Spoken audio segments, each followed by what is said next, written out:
Chapitre 18. À 8 heures du matin, un rayon du jour vint nous réveiller.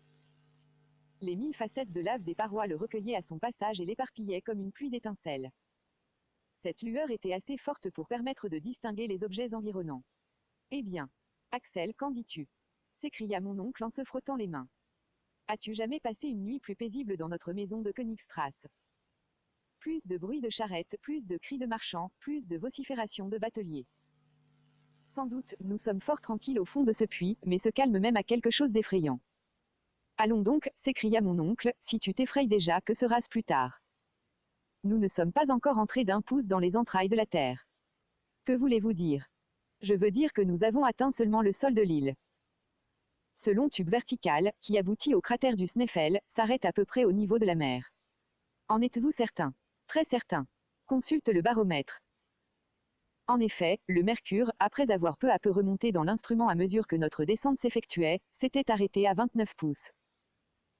Tu le vois, reprit le professeur, nous n'avons encore que la pression d'une atmosphère, et il me tarde que le manomètre vienne remplacer ce baromètre. Cet instrument allait, en effet, nous devenir inutile, du moment que le poids de l'air dépasserait sa pression calculée au niveau de l'océan. Mais, dis-je, n'est-il pas à craindre que cette pression toujours croissante ne soit fort pénible ? Non. Nous descendrons lentement, et nos poumons s'habitueront à respirer une atmosphère plus comprimée. Les aéronautes finissent par manquer d'air en s'élevant dans les couches supérieures, nous en aurons trop peut-être. Mais j'aime mieux cela. Ne perdons pas un instant. Où est le paquet qui nous a précédés dans l'intérieur de la montagne ? Je me souvins alors que nous l'avions vainement cherché la veille au soir. Mon oncle interrogea Hans qui, après avoir regardé attentivement avec ses yeux de chasseur, répondit. Der Up. Là-haut. En effet, ce paquet était accroché à une saillie de roc, à une centaine de pieds au-dessus de notre tête. Aussitôt l'agile Islandais grimpa comme un chat et en quelques minutes, le paquet nous rejoignit. Maintenant, dit mon oncle, déjeunons, mais déjeunons comme des gens qui peuvent avoir une longue course à faire. Le biscuit et la viande sèche furent arrosés de quelques gorgées d'eau mêlée de genièvre. Le déjeuner terminé, mon oncle tira de sa poche un carnet destiné aux observations, il prit successivement ses divers instruments et nota les données suivantes. Lundi 1er juillet. Chronomètre, 8h17 mètres du matin. Baromètre, 29 pages 7L. Thermomètre, 6 degrés. Direction ESE. Cette dernière observation s'appliquait à la galerie obscure et fut donnée par la boussole. Maintenant, Axel, s'écria le professeur d'une voix enthousiaste, nous allons nous enfoncer véritablement dans les entrailles du globe. Voici donc le moment précis auquel notre voyage commence.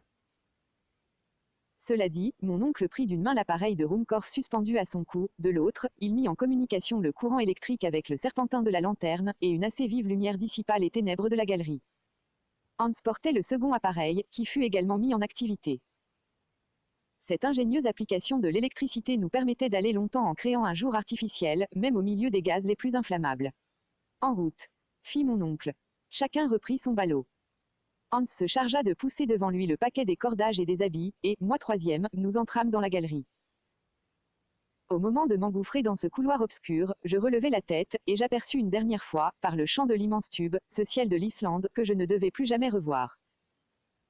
La lave, à la dernière éruption de 1229, s'était frayé un passage à travers ce tunnel. Elle tapissait l'intérieur d'un enduit épais et brillant, la lumière électrique s'y réfléchissait en centuplant son intensité. Toute la difficulté de la route consistait à ne pas glisser trop rapidement sur une pente inclinée à 45 degrés environ. Heureusement, certaines érosions, quelques boursouflures tenaient lieu de marche, et nous n'avions qu'à descendre en laissant filer nos bagages retenus par une longue corde. Mais ce qui se faisait marche sous nos pieds devenait stalactite sur les autres parois, la lave poreuse de certains endroits, présentait de petites ampoules arrondies, des cristaux de quartz opaques, ornés de limpides gouttes de verre et suspendus à la voûte comme des lustres, semblaient s'allumer à notre passage. On eût dit que les génies du gouffre illuminaient leur palais pour recevoir les hôtes de la terre. C'est magnifique. M'écriai-je involontairement. Quel spectacle, mon oncle. Admirez-vous ces nuances de la lave qui vont du rouge-brun au jaune éclatant par dégradations insensibles. Et ces cristaux qui nous apparaissent comme des globes lumineux. Ah, tu y viens, Axel. Répondit mon oncle. Ah, tu trouves cela splendide, mon garçon. Tu en verras bien d'autres, je l'espère. Marchons, marchons. Il aurait dit plus justement, glissons, car nous nous laissions aller sans fatigue sur des pentes inclinées. C'était le Facilis Descensus Averni de Virgile. La boussole, que je consultais fréquemment, indiquait la direction du sud-est avec une imperturbable rigueur. Cette coulée de lave n'obliquait ni d'un côté ni de l'autre. Et là avait l'inflexibilité de la ligne droite. Cependant la chaleur n'augmentait pas d'une façon sensible, cela donnait raison aux théories de Davy, et plus d'une fois je consultais le thermomètre avec étonnement. 2 heures après le départ, il ne marquait encore que 10 degrés, c'est-à-dire un accroissement de 4 degrés. Cela m'autorisait à penser que notre descente était plus horizontale que verticale. Quant à connaître exactement la profondeur atteinte, rien de plus facile. Le professeur mesurait exactement les angles de déviation et d'inclinaison de la route, mais il gardait pour lui le résultat de ses observations. Le soir, vers 8 heures, il donna le signal d'arrêt. Hans aussitôt s'assit, les lampes furent accrochées à une saillie de lave. Nous étions dans une sorte de caverne où l'air ne manquait pas. Au contraire. Certains souffles arrivaient jusqu'à nous. Quelle cause les produisait? À quelle agitation atmosphérique attribuer leur origine? C'est une question que je ne cherchais pas à résoudre en ce moment, la faim et la fatigue me rendaient incapable de raisonner. Une descente de 7 heures consécutives ne se fait pas sans une grande dépense de force. J'étais épuisé. Le mot halte me fit donc plaisir à entendre. Hans étala quelques provisions sur un bloc de lave, et chacun mangea avec appétit. Cependant une chose m'inquiétait, notre réserve d'eau était à demi consommée. Mon oncle comptait la refaire aux sources souterraines, mais jusqu'alors celle-ci manquait absolument. Je ne pus m'empêcher d'attirer son attention sur ce sujet. Cette absence de source te surprend, dit-il. Sans doute, et même elle m'inquiète. Nous n'avons plus d'eau que pour 5 jours. Sois tranquille, Axel, je te réponds que nous trouverons de l'eau, et plus que nous n'en voudrons. Quand cela? Quand nous aurons quitté cette enveloppe de lave. Comment veux-tu que des sources jaillissent à travers ces parois? Mais peut-être cette coulée se prolonge-t-elle à de grandes profondeurs. Il me semble que nous n'avons pas encore fait beaucoup de chemin verticalement. Qui te fait supposer cela? C'est que si nous étions très avancés dans l'intérieur de l'écorce terrestre, la chaleur serait plus forte. D'après ton système, répondit mon oncle. Qu'indique le thermomètre? 15 degrés à peine, ce qui ne fait qu'un accroissement de 9 degrés depuis notre départ. Eh bien, conclu. Voici ma conclusion. D'après les observations les plus exactes, l'augmentation de la température à l'intérieur du globe est d'1 degré par 100 pieds. Mais certaines conditions de localité peuvent modifier ce chiffre. Ainsi, à Yakoust en Sibérie, on a remarqué que l'accroissement d'1 degré avait lieu par 36 pieds. Cette différence dépend évidemment de la conductibilité des roches.